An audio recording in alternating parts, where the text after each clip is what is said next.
আমাদের পুরনো বাড়িতে একটা সেগুন কাঠের চেয়ার ছিল, বেশ লম্বা হাতলোলা। পিঠের ঠেস দেবার জায়গায় চারটে বড় পাটি, বসার জায়গাটাও অনেক বড়। বাবা ওই চেয়ারে বসতেন, বসে খবরের কাগজ পড়তেন, ডায়েরি লিখতেন, হিসেব লিখতেন। বন্ধুরা কেউ এলে ওই চেয়ারে বসে গল্প করতেন। ওই চেয়ারে সকাল বিকেল বাবা চা খেতেন বসে। বর্ষার দিনে ওই চেয়ারে পা তুলে বসে মুড়ি তেলে ভাজাও খেতেন। নতুন যে ফ্ল্যাটে উঠে এসেছি এখন, তার কোনো ঘরেই চেয়ারটা ঠিক মতো রাখা যাচ্ছিল না। ঘরে, বারান্দায়, ডাইনিংয়ে কোথাও চেয়ারটা মানাচ্ছিল না। নতুন সব আসবাবের মধ্যে চেয়ারটা অসম্ভব বেমানান।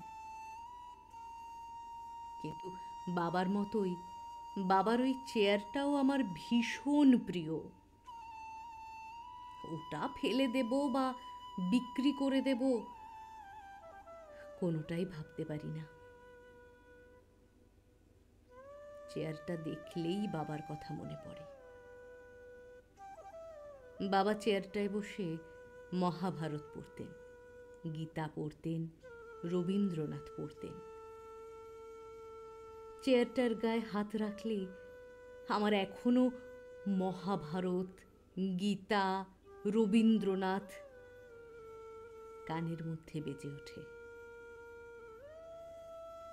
তবু সেই চেয়ারটাকে রাখতে পারলাম না।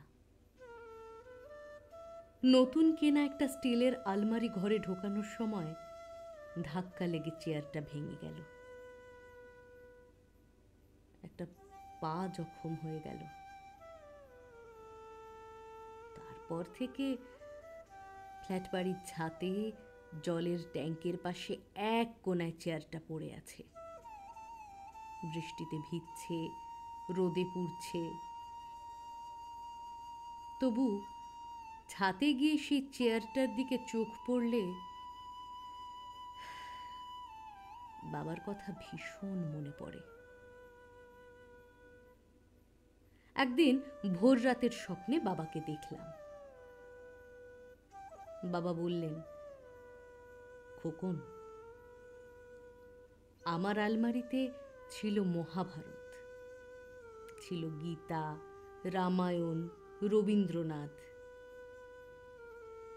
তোর আলমারিতে শেয়ারের কাগজ, ব্যাংকের পাসবই আর স্কচের বোতল। আমার খাতাপত্রে আমি লিখতাম গান, কবিতা, লিখে রাখতাম সুভাষ বোসের বক্তৃতার সারাংশ। তুই তোর নোটবুকে, ডায়েরিতে কেবল টাকার হিসেব রাখিস। খোকন, আমার চেয়ারটাতে বসে অলস মধ্যাহ্নে আমি ভাবতাম মাস্টারদার কথা, ঋষি অরবিন্দের কথা, শ্রীরামকৃষ্ণের কথা। আর ওই চেয়ারে বসে তুই এখন গল্প করিস নোংরা রাজনীতির। না খোকন, ও চেয়ার তুই ছুঁস না। হ্যাঁ খোকন, তুই ও চেয়ারের যোগ্য নয়। ঘুমটা যখন আচমকা ভেঙে গেল, দৌড়ে ছাদে গেলাম। দেখলাম চেয়ারটা আপনিই ভেঙেছে, পড়ে আছে একলা ছাদে।